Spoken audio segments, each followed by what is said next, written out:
नमस्कार। इशारे इशारों में आपका स्वागत है। मैं हूं संकेत उपाध्याय। सबसे पहले तो कान पकड़ के माफ़ी कि इतने इतने दिनों से ये कार्यक्रम नहीं हो पाया। थोड़ा सा अब आपसे क्या छुपाएं, थोड़ा सा व्यस्त थे, कुछ चीज़ों को सुलझाने में लगे हुए थे, कुछ शो इधर उधर हुए हैं उनको लेकर के बिज़ी थे। लेकिन आज का दिन ऐसा है जिसमें बहुत कुछ है बात करने के लिए। एक तो आप ये जान लीजिए कि आज का जो नतीजा आया है एमसीडी का, उससे एक चीज़ ये साबित होती है कि बीजेपी को हराया जा सकता है। ये एक एक बात बन गई थी, एक बात होने लगी थी कि उनकी इलेक्शन मशीनरी, उनका ये मशीन, उनका असलहा, उनका बारूद, उनका गोला, उसके सामने सब टाएं टाएं फिस, कौन टिकेगा, ये देखो इतनी मेहनत दे मेहनत, ये मेहनत, दुनिया जहाँ की बातें होती थी। आज के नतीजे से एक चीज़ साफ ये हुई है कि अगर आप स्ट्रेटिजिकली और टैक्टफुली भारतीय जनता पार्टी से राजनीतिक रूप से लड़ें और अगर आप जनता को कन्विंस कर पाते हैं कि आपकी लड़ाई, आप ईमानदार हैं या नहीं मैं उसकी बात नहीं कर रहा हूं, लेकिन आपकी लड़ाई जो आप राजनीतिक रूप से लड़ाई लड़ रहे हैं वो उसमें आपकी नीयत साफ है उस राजनीतिक लड़ाई में, तो जनता जो है वो आपको रिवॉर्ड भी दे देती है। अब आम आदमी पार्टी ने ये सोचा था कि 250 में से वो 220 पार हो जाएंगे, ठीक है, ये उनका विश्लेषण था। इस लिहाज से देखा जाए तो वो तो सफल नहीं रहे, मतलब उस हिसाब से तो करीब 90 सीट कम रह गई। लेकिन 134 भी बहुत बड़ा आंकड़ा है। जादुई आंकड़ा जो है मेजॉरिटी मार्क वो 126 का है दिल्ली की एमसीडी में। आम आदमी पार्टी ले आई 134, तो कायदे से तो ये तो उनका मैंडेट है। बीजेपी भी गिरते गिरते 104 तक आकर के रुक गई, यानी कि 104 बीजेपी भी ले आई है 15 साल तक एमसीडी पर राज करने के बाद भी। लेकिन यहाँ से शुरू होता है एक दूसरा खेल, और उस खेल का आगाज़ अब भारतीय जनता पार्टी की तरफ से हो गया है। तो एक तो ये है कि बीजेपी को आम आदमी पार्टी ने हराया, और अब दूसरी बात ये है कि वो हरा करके आगे क्या करेंगे। क्या पार्षद अपने मेजॉरिटी होने के बाद आम आदमी पार्टी अपना महापौर चुन सकता है दिल्ली में? यहाँ पर दो जगह पेंच फंसते हैं। पेंच नंबर 1, दिल्ली में एंटी डिफेक्शन कानून नहीं लगता एमसीडी में, यानी कि अगर कल को महापौर के लिए कोई आदमी खड़ा हो रहा है और अगर आम आदमी पार्टी की तरफ से जो पार्षद है उसके या तो उसके ऊपर दबाव हो या फिर उसका एकदम से मन हो कि मैं बीजेपी की तरफ से जो महापौर खड़ा हो रहा है मैं उसको समर्थन दे दूं, तो जब वोटिंग होगी एमसीडी में तो उस वोटिंग में किसी भी पार्टी का पार्षद किसी को भी वोट दे सकता है, किसी के भी महापौर को। अब ये जो लूप होल है इसके बारे में भारतीय जनता पार्टी ने बात करना शुरू। अब आप इसको लूप होल बोलिए या इसको कानून बोलिए, कानून है। तो इस कानून को लेकर के अब भारतीय जनता पार्टी ने अपना अगला मुकाबला शुरू कर दिया। उनका ये कहना है कि चलिए नतीजा जो आया सो आया, अब सारी नज़रें होंगी कि महापौर किसका होगा। तो इसका मतलब वो अभी भी नज़र गड़ाए हुए हैं कि भाई मेयर तो हमारा ही। ऐसे में किसके टूटेंगे, किस पार्टी के पार्षद की संख्या दूसरे का महापौर बनाने में लगेगी। अगर आम आदमी पार्टी के 134 के 134 एक साथ रहते हैं तब तो मेयर आम आदमी पार्टी का बनेगा। लेकिन अगर बीजेपी 104 में से कुछ लोग तोड़ लेती है, जैसे कि कांग्रेस के तोड़ लिए, जो अन्य हैं उनको कहा कि भाई हमारा वोट कर दो, और आम आदमी पार्टी से भी कुछ लोगों इंडिविजुअल कैपेसिटी में अगर वो वोट कर देते हैं तो मेयर उनका हो जाता है। जैसे कि मैंने आपको बताया दल बदल वाला जो कानून है एंटी डिफेक्शन लॉ, वो यहाँ लागू नहीं होता है। तो आप मतलब अगर एक भी इंसान वोट करता है तो वो वोट मान्य होगा, उसको काउंट किया जाएगा। तो मुकाबला उस लिहाज से अभी भी बाकी है दिल्ली में। अब इसमें तमाम बातें हो रही हैं कि मैंडेट चुराना और ये वो। चंडीगढ़ में आपको याद है यही सब बातें हो रही थी कि मैंडेट हमारा है या चुराव उन्होंने लिया। तो उस तरीके की बात जब होगी तब होगी, तो वो खेला दूसरे टाइप का होगा। लेकिन बीजेपी को अगर आप लड़ें तो लड़ के आप वहाँ तक पहुँच सकते हैं कि आप उनको डिफीट कर दें। हम जानते हैं ये चीज़ बंगाल में भी हुई थी, ये चीज़ यहाँ दिल्ली में हुई थी 2020 में। ये चीज़ 2018 में जब कांग्रेस एकदम फाइटिंग फिट दिख रही थी, आपको याद है राहुल गांधी उस समय अध्यक्ष थे, मध्य प्रदेश, राजस्थान और छत्तीसगढ़ तीनों जगह कांग्रेस की सरकारें बनी। लेकिन अब इस तरीके की स्थिति है या नहीं, ये इसके बारे में कुछ नहीं कह सकते। इसके राष्ट्रीय स्तर पर अगर मायने देखे जाएं तो आम आदमी पार्टी इस पूरे जीत को नेशनलाइज करने में लगी हुई है कि आप इसको देखिए, बीजेपी ने इसको नेशनल लेवल का चुनाव बनाया, इसमें 14 मंत्री उतार के 7 मुख्यमंत्री उतार करके बीजेपी ने इसको नेशनल मुद्दा बना दिया। ऐसे लग रहा था कि म्यूनसिपैलिटी का चुनाव तो है ही नहीं, कोई बड़ा चुनाव हो रहा है।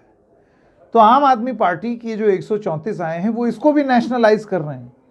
जीत यहां हुई, गरबा मन रहा है अहमदाबाद में, और वो इसलिए गरबा खेला जा रहा है क्योंकि अब कल वहां भी नतीजे आने वाले हैं। आम आदमी पार्टी ये छवि प्रस्तुत करना चाहती है कि बीजेपी को कहीं भी कैसे भी हराया जा सकता है अगर लड़ने की नियत हो तो, और लड़ने की कुवत हो तो, मतलब अगर आप में कैपेबिलिटी हो लड़ने की तो आप उनको हरा सकते हैं। क्या ये संदेश कांग्रेस पार्टी के लिए है? क्योंकि कांग्रेस पार्टी ने सीधे तरीके से अगर आप वोट शेयर का आकलन करें तो आप ये समझिए करीब करीब 10% वोट अपने एमसीडी में उन्होंने खोए और वो पूरे के पूरे आम आदमी पार्टी को मिल गए। तो बीजेपी का वोट शेयर कम नहीं हुआ, लेकिन उतना ही रहा, थोड़ा सा बढ़ा भी, लेकिन आम आदमी पार्टी का उस अनुपात में बहुत ज़्यादा बढ़ गया क्योंकि कांग्रेस से जो लोग छिटके वो इधर आ गए। इसी में एक कहानी दूसरी भी है, और कहानी ये है जो आम आदमी पार्टी मान के चल रही थी कि हम लोग 200 पार हो जाएंगे, वो इस हिसाब से शायद मान के चल रहे होंगे कि कांग्रेस तो एकदम ही जीरो हो जाएगा, डब्बा गोल, और वो पूरा हम लोगों को मिल जाएगा। वो नहीं हुआ। और वहाँ संदेश है कुछ मुस्लिम बहुल इलाकों में, मुस्लिम बहुल इलाकों में जहाँ पर कांग्रेस ने 9 या 10 पार्षद ले आई। अब ये जो वोट परसेंटेज जो है आम आदमी पार्टी को नहीं गया, उसकी वजह से ये 134 पे रुका है, ये वो 180 या 200 नहीं पहुंचा है जैसे कि आम आदमी पार्टी सोच रही है। ऐसे में क्या मुस्लिम समुदाय ये संदेश देना चाह रहा है आम आदमी पार्टी को कि अगर आप शाहीन बाग में हमारे साथ खड़े नहीं होंगे, अगर आप बिल्किस बानो वाले मुद्दे पर हमारे लिए नहीं बोलेंगे, तो कहीं ना कहीं मुस्लिम समुदाय तक ये मैसेज पहुंचेगा, वो आपको बीजेपी जैसा ही देखेंगे या समझेंगे। और अब केजरीवाल का जो वो एक करिश्मा था जो कि मुस्लिम इलाकों में था, क्या वो करिश्मा कहीं ना कहीं हट रहा है या छंट रहा है कि जो अल्पसंख्यक इलाके हैं वहाँ पर वो अभी भी एक कमज़ोर, छिटकी हुई, मुकाबले में हारी हुई, लचर हालत की कांग्रेस को भी वोट दे देंगे, लेकिन अरविंद केजरीवाल को नहीं देंगे। इसके बड़े राजनीतिक मायने क्या हो सकते हैं?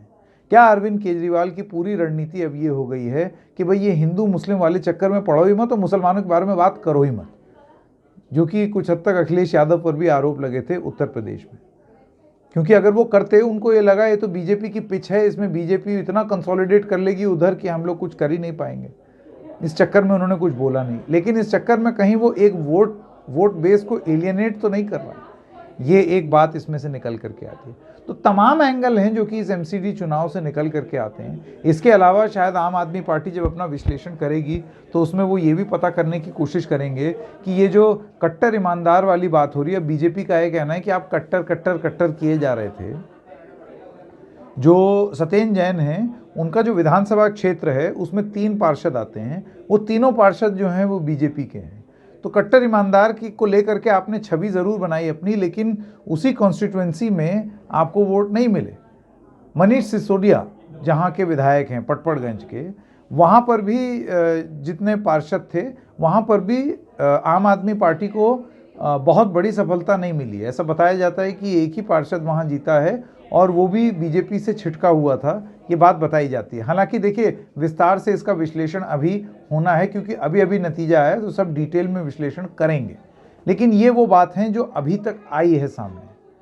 तो ऐसे में ईस्ट दिल्ली में जहाँ पर 77 पार्षद होते हैं वहाँ पर करीब 25 या 26 ही जीतना, ये कोई बहुत अच्छा, ये तो 50% स्ट्राइक रेट भी नहीं हुआ आम आदमी पार्टी का।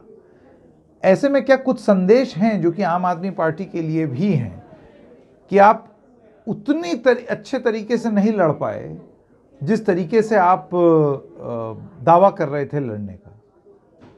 लेकिन इसके साथ साथ क्या संदेश ये भी जाता है कि जब आप 14 केंद्रीय मंत्री और 7 मुख्यमंत्री और बीजेपी के पूरी, आप ये समझिए, बटालियन के सामने जब आप खड़े होते हैं एक छोटे दल की हैसियत से, तो भी आप उनको इस तरीके का मुकाबला और टक्कर दे सकते हैं।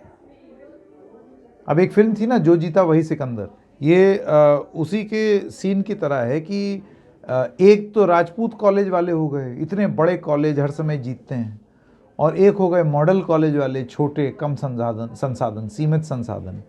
मॉडल कॉलेज वाले तो हारते थे हमेशा, लेकिन उसके बाद मॉडल कॉलेज वाले जीत भी गए और बड़ी उन्होंने ऐतिहासिक जीत दर्ज की। बात सीधी सीधी ये है कि अंत में ये इतना पूरा जो हम लोग बखान कर रहे हैं, विश्लेषण कर रहे हैं, हमारी तो आदत है समय कैसे भरें भाई, बारीकी में जाके यूं नट बोल्ट देखना कि यहाँ ऐसा हो गया, वहाँ वैसा हो गया, इसके पीछे की कहानी वो, ये सब फाइन ट्यूनिंग ठीक है। लेकिन इसी फिल्म जो जीता वही सिकंदर का एक डायलॉग ये है कि जब पहली रेस होती है और उसमें रतन रेस हार जाता है राजपूत कॉलेज से, तो उसके बाद असरानी जो है वो कुलभूषण खरबंदा को बोलते हैं कि बस रतन ने शेखर को हरा ही दिया था, बस आखिरी वक्त में कुछ हो गया। तो उस पर कुलभूषण खरबंदा बोलते हैं, नहीं दुबे जी, मैं तो एक ही बात मानता हूँ, जो जीता वही सिकंदर। तो ये जो मुकाबला है एमसीडी का, उसमें अगर आप देखें तो 134 ला करके जो जीता है वही सिकंदर है।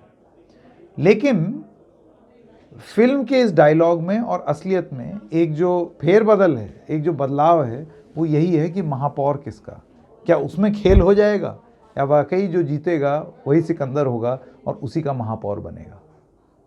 कुछ दिन और इंतज़ार करना पड़ेगा। कल भी चुनावी नशा रहेगा हम लोगों को, और हम लोग खूब मज़े से चुनावी रिपोर्टिंग करेंगे, और हमारे साथ एनडीटीवी पर ये कवरेज ज़रूर देखिएगा। आज आप लोगों ने तो गज़ब ही कर दिया, इतनी ज़बरदस्त व्यूअरशिप रही सुबह से लेकर शाम तक। ये जो पूरी एमसीडी की चुनाव की कवरेज हम लोगों ने की, कल इससे भी ज़्यादा भारी मात्रा में आकर के देखिएगा। हम लोग और आप तक सटीक खबर लाएंगे और बढ़िया तरीके से विश्लेषण करके सारी चीज़ें बताएंगे, कौन कितने पानी में है वो सब बताएंगे। तो आज इशारों में बस इतना ही। हम फिर मिलेंगे किसी और मुद्दे के साथ, तब तक के लिए नमस्कार।